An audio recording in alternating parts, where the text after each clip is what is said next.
चालाक बंदर। विक्रमगढ़ के जंगल में एक खतरनाक शेर अपनी शेरनी के साथ रहता था। जंगल में शेर और शेरनी एक बड़ी सी गुफा में रहते थे। जंगल के सभी छोटे बड़े जानवर शेर से बहुत डरते थे। शेर रोज अच्छा अच्छा शिकार करके लाता और अपनी शेरनी को अच्छा अच्छा खाना खिलाता था। एक दिन शेरनी शेर से कहती है, सुनो जी, बहुत दिनों से मुझे अपनी मम्मी की याद आ रही है। मुझे मम्मी के पास जाना है। तुम आज मुझे मम्मी के घर छोड़ कर आ जाओ। ठीक है जी, हम शाम को ही तुम्हारी मम्मी के घर चलते हैं। मैं भी कुछ महीने तुम्हारे साथ वहीं रहूंगा। ठीक है, मैं जाने के लिए तैयारी करती हूँ। विक्रमगढ़ के जंगल से दूर हल्दी घाटी के जंगल में शेरनी की मम्मी का घर था। शेर और शेरनी जाने की तैयारी करने लगते हैं। दूसरी तरफ विक्रमगढ़ के जंगल में एक बंदर अपनी बंदरिया चमेली और अपने छोटे से बच्चे के साथ पेड़ पर रहता था। बंदर चुपके से शेर और शेरनी की सारी बातें सुन लेता है और खुशी से उछलता हुआ चमेली के पास जाकर कहता है, सुनो चमेली, एक खुशखबरी है। मैं तब तक तुम्हारी कोई बात नहीं सुनूंगी जब तक हमारे रहने के लिए पक्का घर का इंतजाम नहीं हो जाता। बरसात आने वाली है और तुमको हमारी कोई चिंता ही नहीं है। सारा दिन जंगल में इस पेड़ से उस पेड़ पर उछलते फिरते रहते हो। मैं बरसात में इस छोटे से बच्चे को लेकर इतने बड़े जंगल में कहाँ कहाँ जाऊंगी? अरे पक्के घर का इंतजाम हो गया है। क्या? कहाँ हुआ घर का इंतजाम? शेर की गुफा में। तुम्हारा तो दिमाग खराब हो गया है। शेर की गुफा में हम कैसे रह सकते हैं? वो तो हमें खा जाएगा। शेरनी और शेर कुछ महीनों के लिए इस जंगल को छोड़कर दूर अपनी माँ के पास हल्दी घाटी के जंगल जा रहे हैं। बरसात के बाद ही आएंगे। कब जा रहे हैं शेर शेरनी? आज शाम को दोनों जा रहे हैं। मैंने अपने कानों से सुना है। सुनो जी, अगर शेर कभी अचानक आ गया तो क्या करोगे? उसके लिए मेरे पास एक तरकीब है। क्या तरकीब है? बताओ जरा। अपना कान इधर लाओ। वो तरकीब तुम्हारे कान में ही बताऊंगा। चमेली अपना कान बंदर के पास लेकर जाती है। बंदर चमेली के कान में कुछ कहता है। चमेली सुनकर खुश हो जाती है। अरे वाह मेरे बंदर, ये तो बहुत ही अच्छी तरकीब है। अब हम शेर की गुफा में आराम से रह सकते हैं। शेर शेरनी जंगल छोड़कर चले जाते हैं।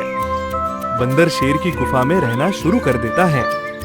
जंगल में शेर ना होने की वजह से सारे जानवर बहुत खुश हैं। सभी जानवर और पक्षी खुशी से तरह तरह की मधुर आवाजें निकाल रहे हैं, नाच रहे हैं, बंदर से बातें भी कर रहे हैं। बंदर भैया, ये लो अमरूद खाओ। तोता ताए ताए करता हुआ उड़ जाता है। तभी हाथी गन्ना लेकर आता है। बंदर भैया, ये लो, गन्ना बहुत मीठा है। धन्यवाद हाथी भैया।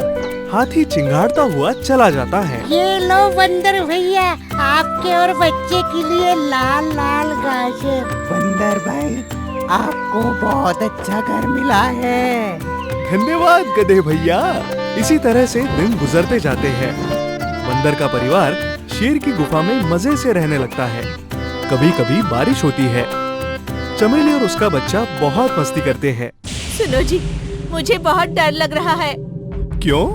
काफी दिन गुजर गए, शेर आ गया तो हमें मार डालेगा।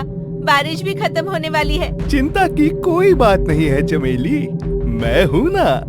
बोलते हुए बंदर गुफा से लगे हुए आम के पेड़ पर तेजी से चढ़ जाता है।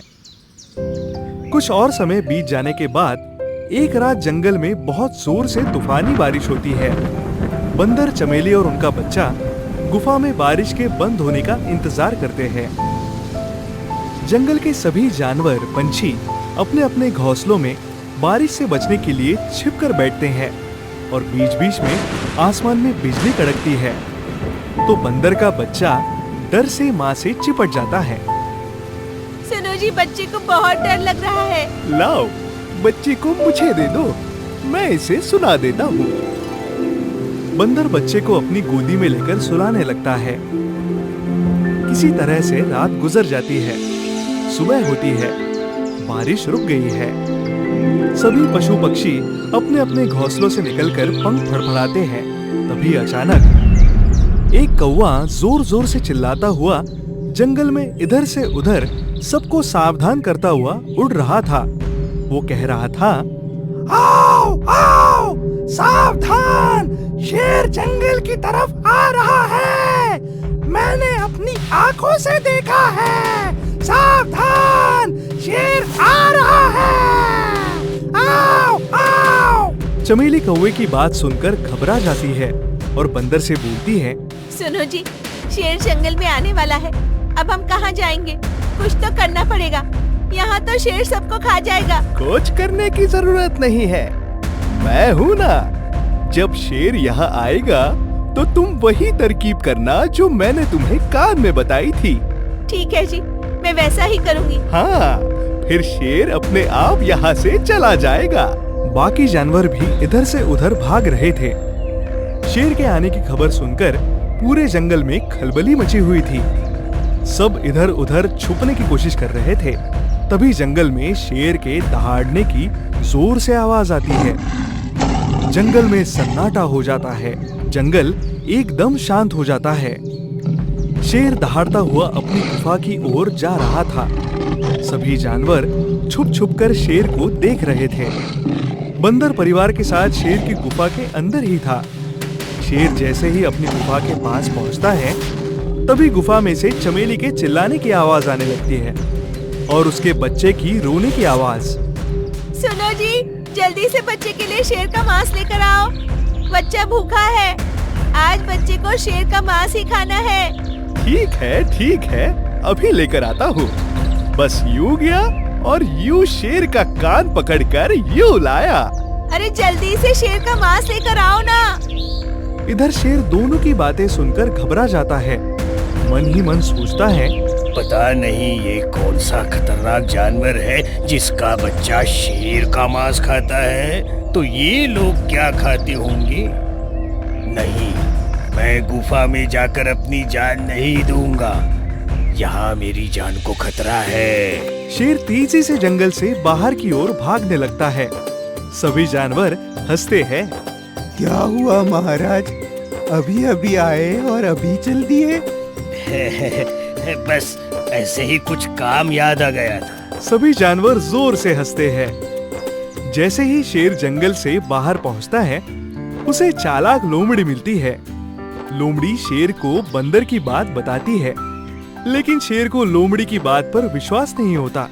तो लोमड़ी बोलती है, ठीक है, मैं आपके साथ चलती हूँ, तब आपको विश्वास हो जाएगा। इसीलिए मैं अपनी पूंछ भी आपकी पूंछ से बांध देती हूँ। हाँ, ये ठीक रहेगा। दोनों पूंछ बांध लेते हैं और गुफा की तरफ आते हैं। चमेली लोमड़ी को शेर के साथ आते हुए देख लेती है और बंदर को बता देती है।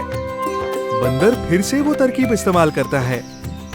शेर और लोमड़ी नजदीक आते ही चमेली चिल्लाती है, सुनो जी, मैं अपने बच्चे को लेकर अपने घर जा रही हूँ, वहीं पर शेर का मांस खिला दूंगी।